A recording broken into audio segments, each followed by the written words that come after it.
আমার এই ভিডিও যারা যারা দেখবেন সবাই একটা করে লাইক দিয়ে একটা করে কমেন্ট করে যাবেন, দেখবেন এখান থেকে আপনার অনেক ভিউ আর অনেক ফলোয়ার হয়ে গেছে।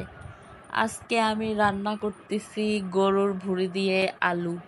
কে কি দিয়ে খান সেটা কমেন্ট করে জানাবেন।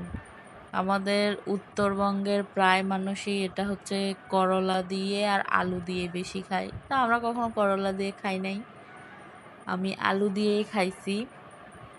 তো রেসিপিটা দেখালাম যে কি কি দিয়ে আমরা রান্না করি। কোনো কোনো এলাকার মানুষ খায় না, তো এই জন্য রেসিপিটা দেওয়া। প্রথমে ভালোভাবে আলু কেটে নিয়ে ধুয়ে নেবেন, তারপরে মশলা, মরিচ, তেল, হলুদ, লবণ যা যা লাগে দিবেন। তারপরে ভুঁড়িটা দিয়ে ভালোভাবে মাখায় নেবেন।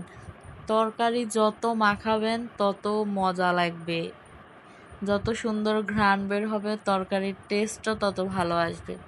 তো প্রথমে হালকা পানি দিয়ে নেবেন তরকারিটা কষানোর জন্য, বেশি পানি দিলে মজা হবে না।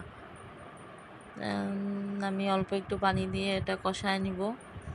যখন ঝোলটা মরে মরে আসবে তখন আবার পানি দিবেন, যার যত পরিমাণ, উম, মানে কে কীরকম ঝোল খান সেই অনুযায়ী পানি দিবেন। আমি পানি দিছিলাম, সেই ভিডিওটা করা হয় নাই।